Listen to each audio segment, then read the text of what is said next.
All of your personal data could easily be on the internet right now and you wouldn't have a clue. But there would be signs. Random spam emails, random phone calls. And genuinely, when you're getting that shit, you're at risk. In boxing terms, your chin's wide open, your guard's low. In football terms, it's an open goal. Where's the centre-backs? Where's the goalkeeper? Well, I'll tell you where. Incogni. This is your line of protection against these data brokers who are out there online, stealing your information and selling it on the internet. And what Incogni does is it acts as your personal security team to go out there and to stop it from happening and to keep you secure. Because unfortunately, this can get really serious where people take bank cards out in people's names. It's a very dark place, the internet. And Incogni is super easy to use. You just create an account, tell them whose data specifically you want removed from the internet, and boom, they're on it. And the beauty is it's 30 days risk-free. So if you try it and it's not for you, you can get a full refund. So if you want to sleep better at night knowing that you're not going to be a victim of any of this stuff, go to incogni.com/Geordie and you'll get a massive 60% off your annual plan. It's a great price for you and your family's safety. And also when you do it, you're helping us pay for the content, and I really appreciate everyone who signs up.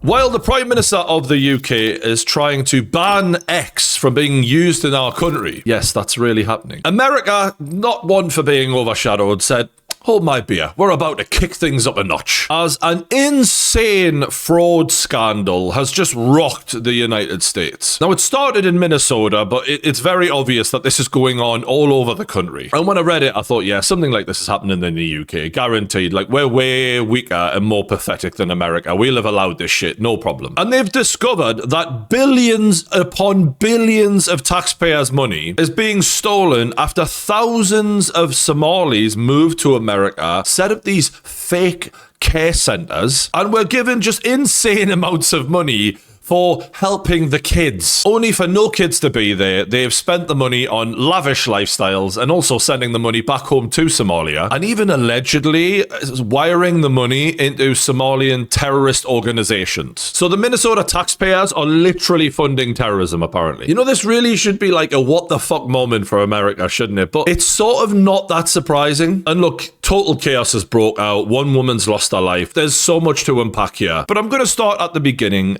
in how did these people come to the country and immediately learn that they could just get taxpayers' money handed to them? My name is Karen Bratland. I'm the Childcare Aware Startup and Retention Coordinator with Childcare Wayfinder for 360 Communities. What? You really thought a white liberal woman wouldn't be at the cause of all of this? This is America, motherfucker! If this was a movie, you'd go, oh, come on, can you not do better than this? It's always them. It's always. Funding is one of the most significant hurdles that most of my participants have had. Opening from the ground up can be very expensive. Wayfinder Navigators assist participants to find access to funding, professional development, resources such as marketing, tax accountants, and much, much more. And much, much more, yeah. We know, you fat fuck.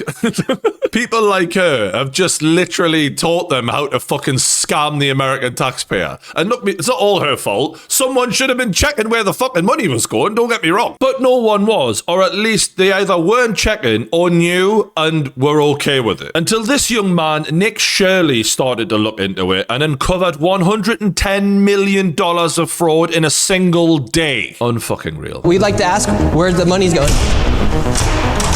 I know when I'm innocent, I shut the door and run away. What was this money spent on? 1.26 million. What was that money spent on? There aren't any kids. Answer the question. Are there children? There's no children inside the building. Potentially the largest fraud scandal in U.S. history is taking place in Minnesota, as literally billions of dollars have been funneled through Somali-ran fraudulent businesses. So how does it work? Well, they register a daycare to a building and then they just get funding. I mean, it really was that simple. And this young lad found 22 daycare centers in one fucking building. Right here you have multicultural home care. And right here it says it's open, but can't even get in. Another Reliance Recovery Center. Mercy and Grace Care, Inc. Right here you have Den Eritrean Youth Development Association of Minnesota. Another Child Care Center. Welcome to Bright Beginning Center. Not a fucking kid in sight. Not one kid in sight. All these companies get money from the government.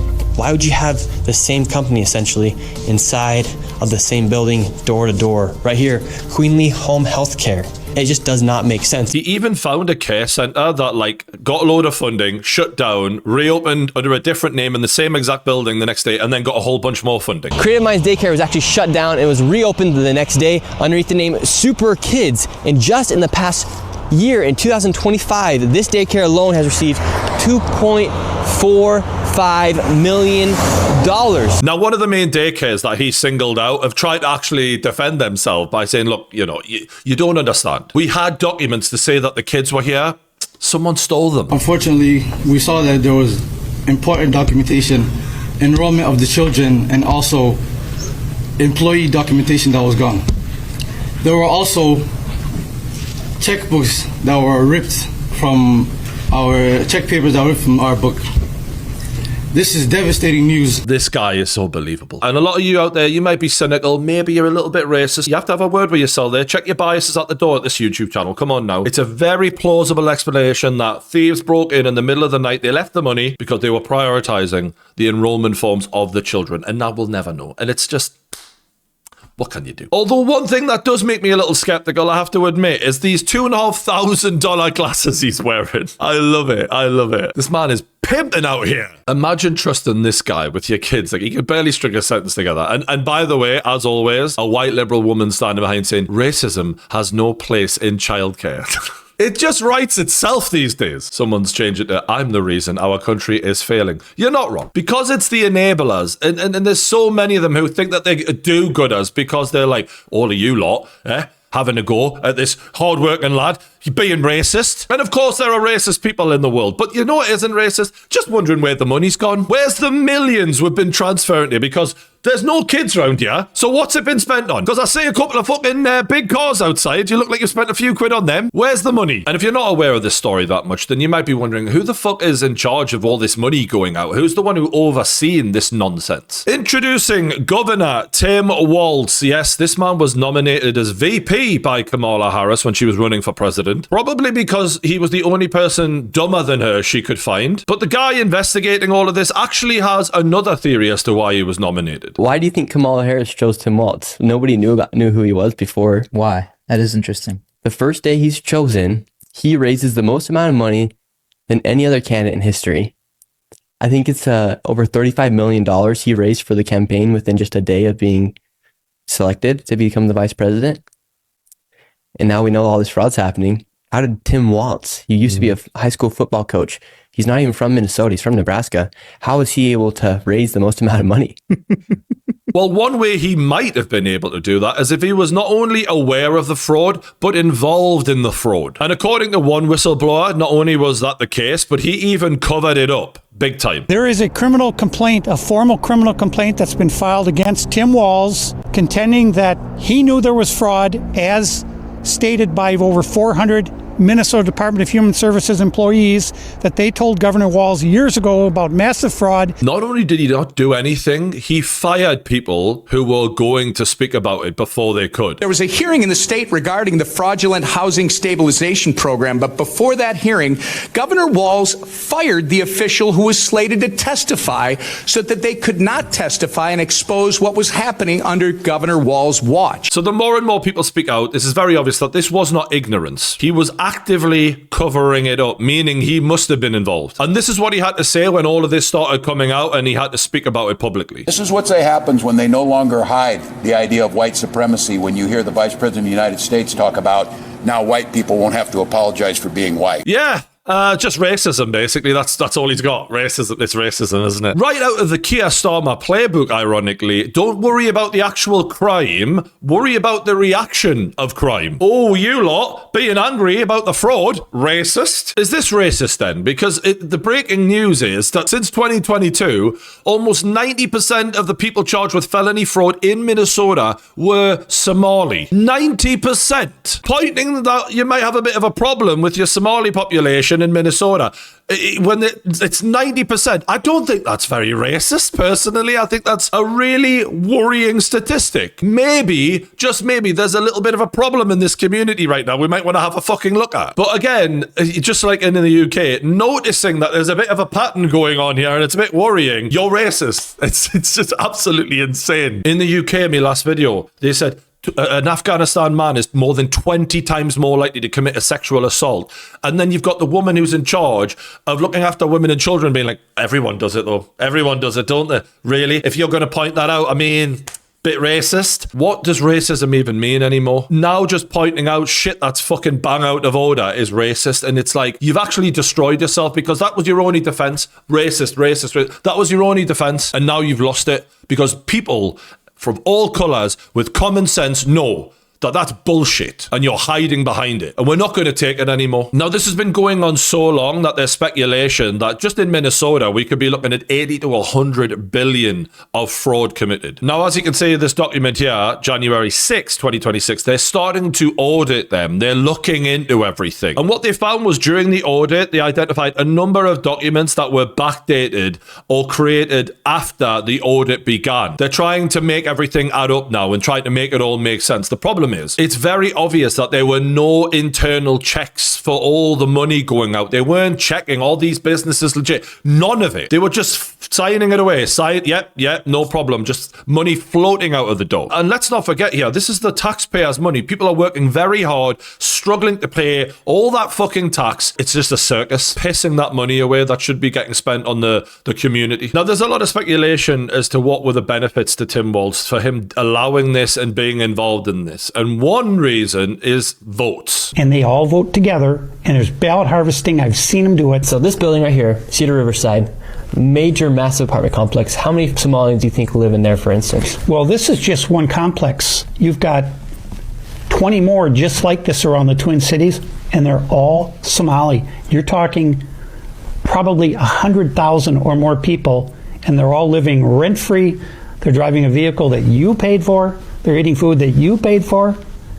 Everything they do is something you paid for. And for instance, that entire block will then go and vote for one specific candidate. They'll have one person go there and collect all the ballots, and nobody tracks. They could say they have 9 people living in an apartment.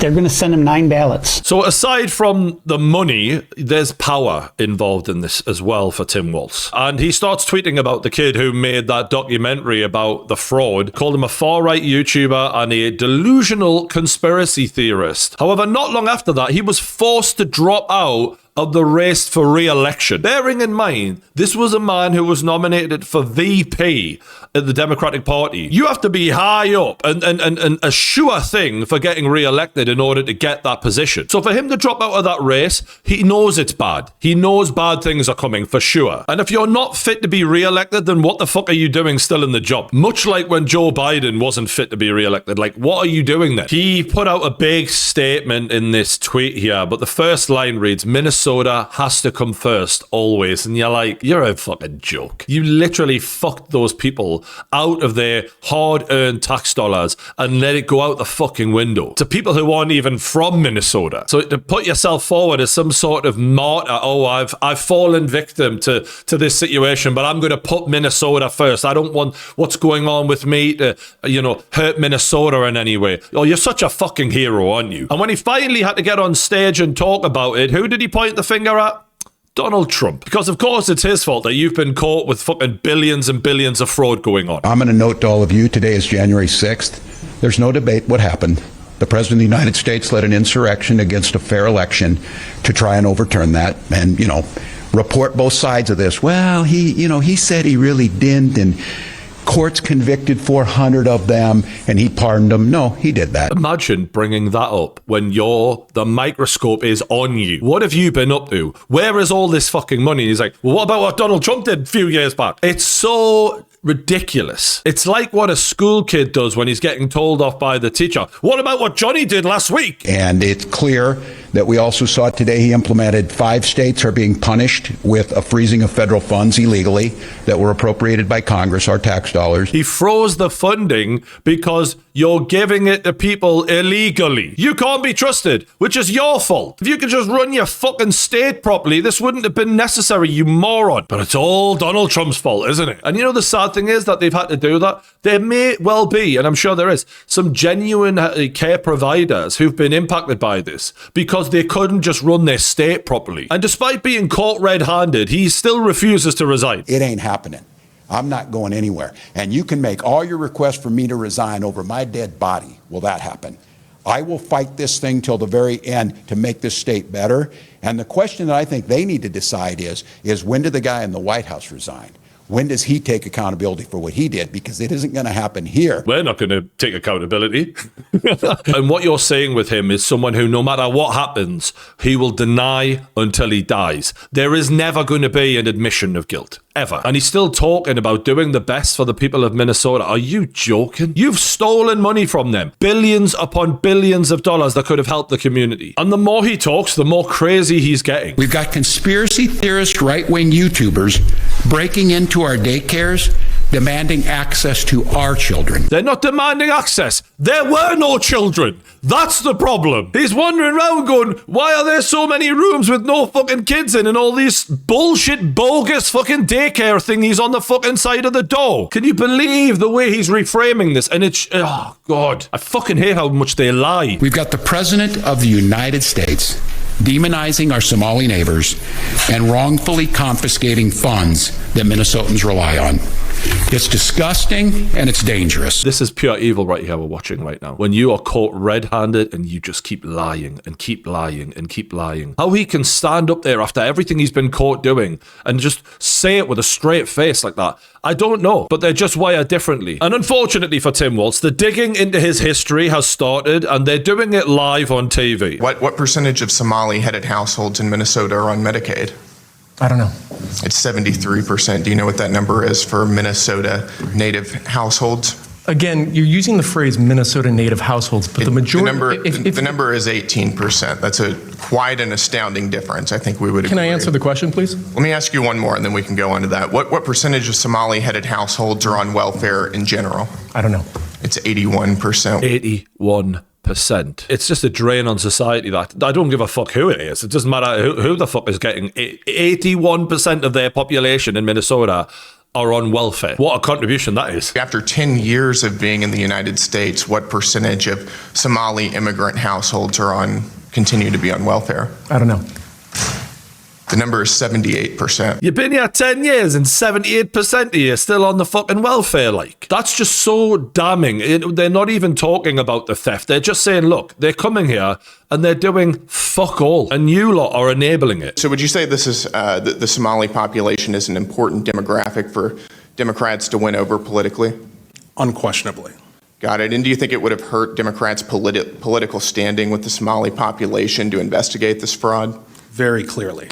Got it. So in other words, you're saying that there was a political incentive to cover up widespread Somali fraud. Is that right? 100%. Got it. Let me ask all three of you. Did the Walz administration and Democrats intentionally, in your opinion, overlook this fraud while it was happening for political gain? I'll start with you, Ms. Robbins. Absolutely. We have credible whistleblower reports that the Department of Human Services Administration, up to the OIG and the commissioner, met with a group called the Minnesota Minority Child Care Association multiple times, and that they were trying to weaken protections. We wanted... Right. We had several changes we wanted to do, and they opposed all of them. It's undeniable that this was deliberate. You've spoken to the whistleblowers personally. Is that correct? That is correct. You have an understanding that 1,000 whistleblowers running an account on X have come forward to expose fraud in Minnesota state agencies, and they have been entirely ignored by Tim Walz and have even been retaliated against. Is that accurate? That is correct. Even this morning, I got another message. Well, in your experience, are their claims credible, or are they politically motivated against Walz? They're completely credible, not politically motivated. In fact, many of these are Walz administration employees, correct? They are actually Democrats as well. Can you quickly give us one example of the retaliation these folks have been facing? Yes, I can. In my opening statement, I mentioned that the most severe ones was that they would be fired with cause, so they couldn't have unemployment insurance. You say anything, you're getting fired. He ran this shit like a gangster. And obviously, since Nick Shirley's documentary came out, there's been more people doing digging and getting involved, and it's everywhere. We are here. We found it, finally, all day long. The Somali Education Resource Center, Suite 301 here at 299 East Granville Road in Dublin, Ohio. Now, the deal is that $14 million into this center here. This is a single office. And by the way, there's nothing inside it. We've already looked. It is very, very, very much dark, and it looks like there's maybe a couch inside. So not anything here. Very nice security system, which I found very strange. So I assume that they probably have now taken our video and everything of us standing out here. But there is nothing here. And again, where's the money? Unreal. In December of 2021, the FBI installed a surveillance camera overlooking this building just off Lake Street in Minneapolis. At the time, it was Safari Restaurant, which overall took in $12 million in federal child meal payments through Feeding Our Future. Safari's former co-owner, Salim Saeed, is on trial alongside Amy Bach, the Feeding Our Future executive director. Safari claimed to feed 4,000 to 6,000 kids a day. Its invoices and meal counts shown to the jury alongside the video. An FBI agent testifying that an average of 40 people came and went during the 6 weeks it was surveilled. 4,000 to 6,000 a day, he's claiming, and it's more like 40. And he's getting millions upon millions upon... Oh, God, fucking hell, man. This house has been given $250,000 in a matter of like a year or so. So someone goes up with their kid and knocks on the door and is like, oh, can I enroll my kid? And they're like, don't know what the fuck you're talking about, mate. Matthew straight up asks, hey, is this a daycare? The person behind, this intercom video camera is like, no. And he just wants to make sure that he heard correctly. He's like, are you saying this is not a daycare? And he repeats the address of where we're at, and they're like, no daycare here. And we walked away. And that's what's mad is they're now just registering to random ass houses and just collecting the money. And no one asks anything. So now these people know they're being investigated. They're clicking onto it and they're starting to react when people come to the door. Get back! Get back! Get back! Don't touch me! Get back! Don't touch me! Get back! Get back! Get back! I know if I was running a daycare center and people were knocking on the door and there were children inside, that's exactly how I'd react. And it's been reported that Governor Walz has been referred to the DOJ for criminal charges for allegedly knowingly being complicit in the Somali fraud scandal. As you can imagine, he's taken it well. We have learned that the Trump administration has now denied the state that ability to participate in the investigation. And I just want to make this as clear as possible to everyone. Minnesota must be part of this investigation. Yeah, I bet you want that because you want to mark your own fucking homework. You can't be in part of the investigation because we're investigating you, motherfucker. You're under investigation. Of course we're not going to let you be a part of the investigation, you fucking idiot. But you want to get your grubby little hands involved, don't you, so that you can fuck that up as well like you did everything else. Now, Donald Trump has explained exactly why this is the case. Do you believe that the FBI should be sharing evidence with state officials in Minnesota? Well, normally I would, but they're crooked officials. I mean, Minneapolis and Minnesota, what a beautiful place, but this being destroyed. It's got an incompetent governor, fool. I mean, he's a stupid person. And it looks like the number could be $19 billion stolen from a lot of people, but largely people from Somalia. They buy their vote. They vote in a group. They buy their vote. They sell more Mercedes-Benzes in that area than almost... Can you imagine you come over with no money and then shortly thereafter you're driving a Mercedes-Benz? I just love how he puts it, man. Fuck me. Thing is ridiculous. So they're very corrupt people. It's a very corrupt state. He's saying he's a stupid person. He's stupid, but the reality is he's corrupt. This is not ignorance, and we cannot let him get away with just saying, oh, my bad. Now, as you're probably aware, Donald Trump, in the wake of all of this, got ICE together and flooded Minnesota with ICE to weed out all of this corruption, root out the fraud, arrest the perpetrators, and deport the criminal aliens from Minnesota. Something that seems long overdue. But Tim Walz, as you can imagine, wasn't really feeling it. The desire to get out and protest and to speak up to this administration of how wrong this is, that is a patriotic duty at this point in time. So he's telling people it's your duty to go and protest this. Well, what the fuck do you think that's going to do? But he wants the chaos. He wants as much chaos as possible because it takes attention away from the real thing that he's been doing. The more that we're watching the news and we're seeing confrontation between the people and ICE agents and all of that, the less people talk about him. This was a very deliberate tactic he used. And also, Americans voted for criminals who are there illegally to be removed. They voted for that. Why are you then going against what people voted for? You're a governor. It's utterly insane. Maybe it's because your political party is in bed with those people and requires their votes. And it's funny because they're interviewing people on the street, right? And there's these liberal white women, once again, it always comes back to them, saying how terrible it is. But will they take them in? Well, let's see. I just think that there's a lot of bad things going on in Somalia, and we should be taking people in war-torn countries in. We should be taking them in Well, we're trying to get people today to sign up to take in a Somali migrant. Would you be able to do that? I don't know. I'm not sure if I could or not. I don't live in New York. Well, that's okay. Where do you live? Massachusetts. We could send them to Massachusetts if that's all right. Could we get your name, email address, and then how many you'd be able to take in? I couldn't do that without talking to my husband. They're generous with other people's money, which is very easy to be. Now, this brings us on to Renee Good, this woman here who was a protester, as instructed by Tim Walz. Get out and protest. She went out with a car. And as some of you will already know, I'm sure, she was shot and killed in an altercation with an ICE officer. And immediately after she was shot and killed, the left, wing media came out and said, she was just an innocent mom. She was going to pick a kid up after school. She was just in the wrong place at the wrong time. She did nothing wrong. And we're going to look into all of the footage right now.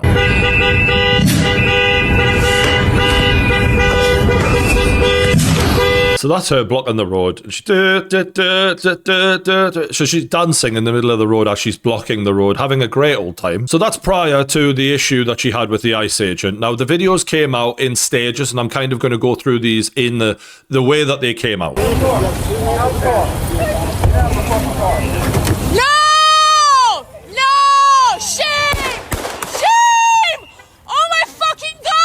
Absolute fucking chaos, that. Now, that isn't the best angle to really understand what was going on. There's a few other angles where you can see a bit clearer. This angle's from the other side, so you can actually see the car hitting the ICE agent here. She does take off at quite high speed. And a lot of the debate was obviously, was this justified that he opened fire? Should he have done that? Was she even driving at him, really? Was that deliberate? And you see her reversing here. Now, originally, the ICE agent wasn't in front of the car, but as she's reversing and starts accelerating, he is right in front of the car. And you see her wheels start spinning here because of the ice on the road, ironically, as she's accelerating directly towards the ICE agent. So she definitely is driving in his direction of her own accord. That is a fact. And he pulls his weapon out as she starts directly driving towards him.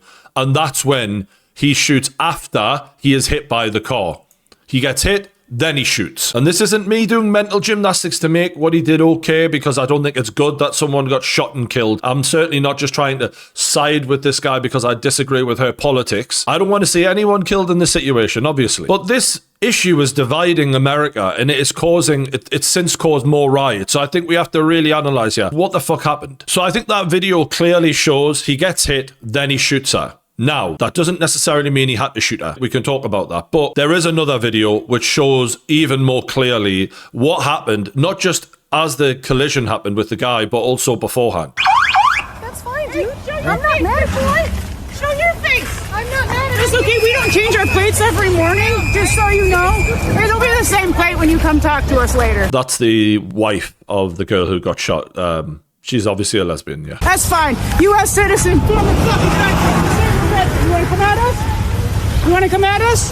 I say go get yourself some lunch, big boy. Why do lesbians, by the way, always have this like weird idea of what masculinity is? Not all of them, obviously. Some of them are just chill people. But like when you get into this situation where you see these uber aggressive ones, they're always like really cocky with it as well. And it's like they've watched movies and like, oh, that's how a real man is supposed to act. And they're trying to do a version of that. And it's like, we don't really act like that. You know why? Because if you act like that, you get a stiff bang in the face as a man. We can't get away with that, unlike women who can. So you're not really convincing, especially not when you're dressed like a 13-year-old kid from the year 2000 who is obsessed with Limp Bizkit. Anyway, enough of that. Out of the car.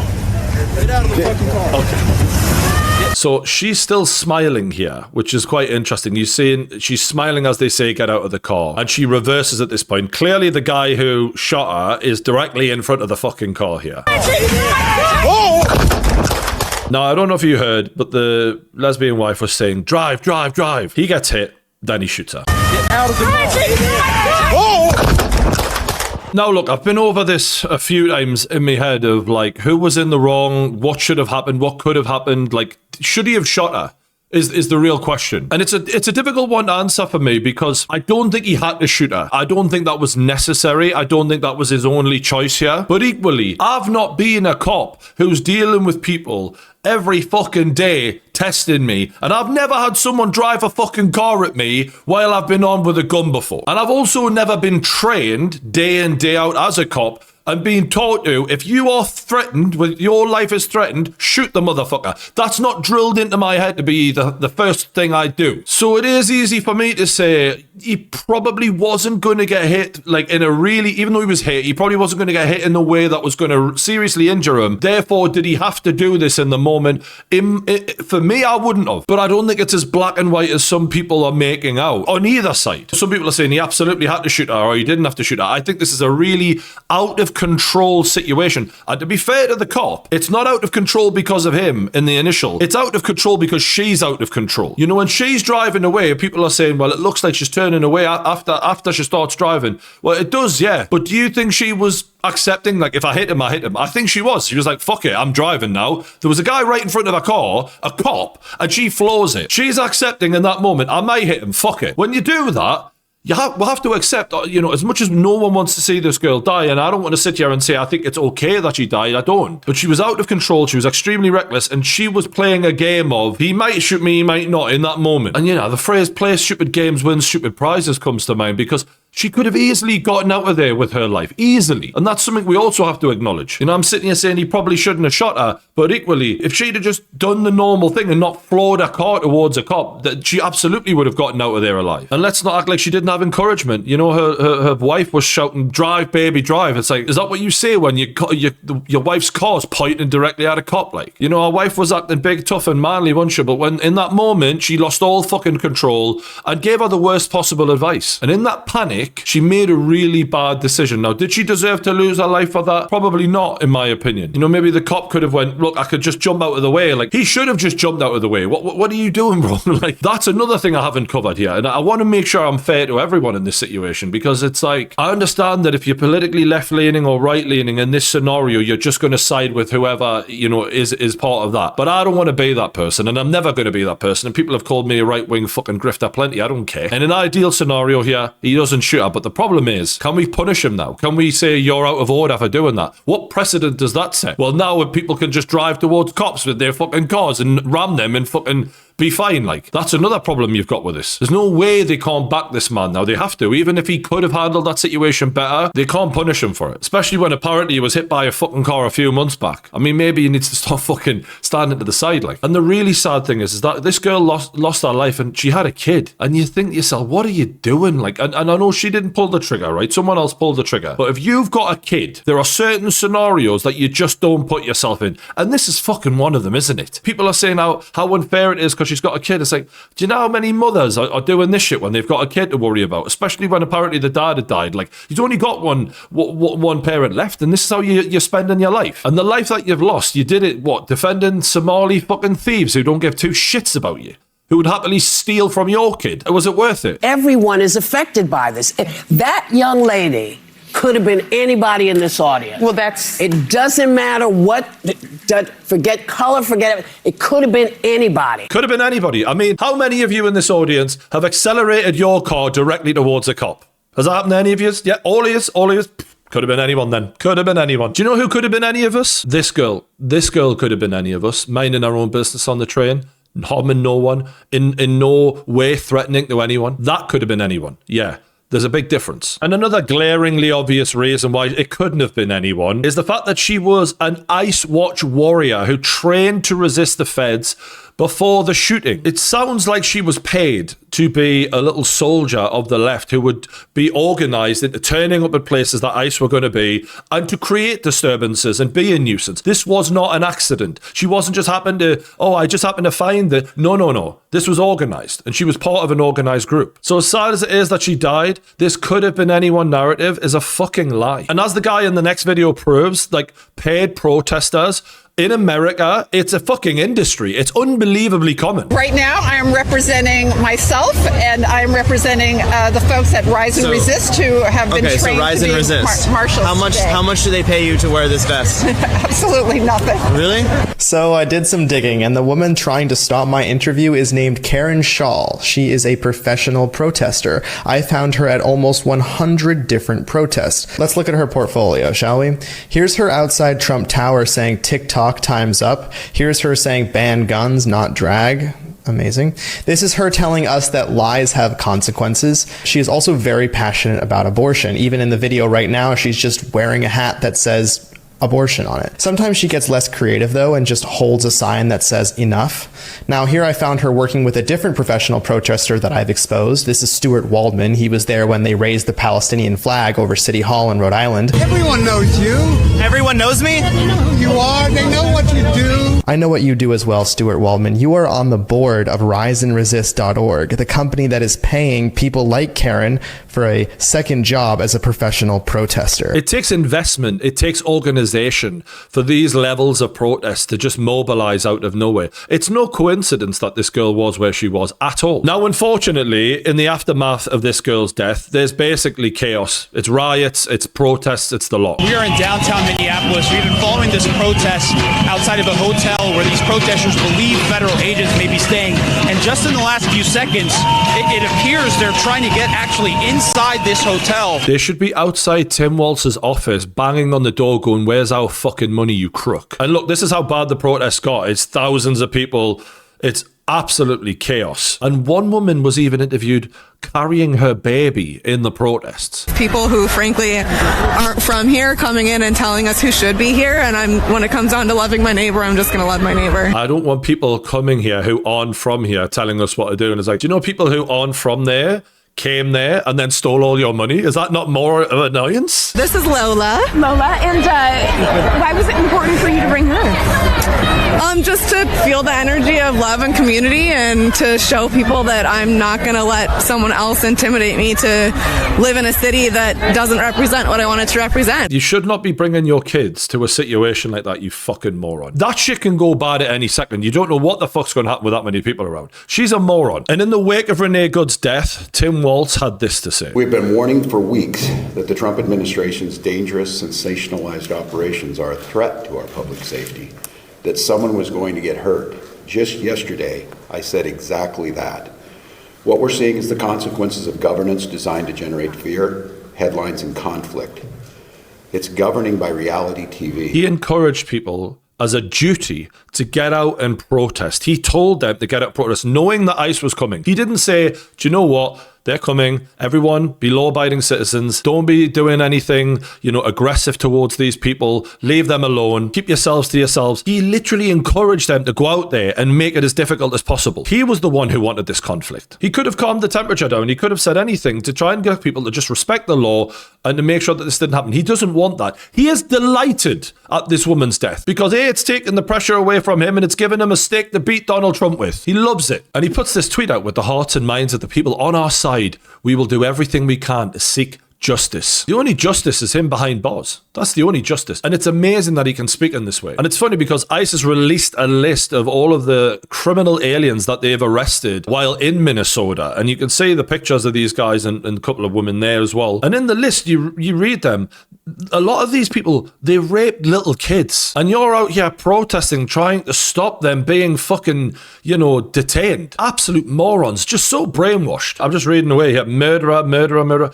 Rapist, like fucking hell. They arrested over 1,000 people who were like rapists, child attacks, and all of this. Like, it's horrendous that these people would be in the community. You'd have thought that people would want rid of them, but people shouldn't let that take away from the fact that Tim Walz has overseen some of the greatest known fraud in human history, and that not only is he a disgrace, he's a fucking criminal. Because this is it's either criminal negligence or it's a criminal level of fraud that he was also involved in. Either way, he should go to jail. And he should hang his head in shame for the part that he played in encouraging everyone to get out there and protest and confront these people, because it's only going to lead to more death. But that's all I've got to say about the matter for today. At least that's until they look into New York and LA and all these other places, because I guarantee it's only going to be worse in places like that, especially LA, because Gavin Newsom is a fucking crook of the highest order. But let me know what you thought in the comments below. I really hope I didn't come across harsh on the car situation, because there's no winners in that, and it's a fucking sad situation. But I think my main thing is I'm just so angry at this Tim Walz. He's such a fucking prick. Let us know what you thought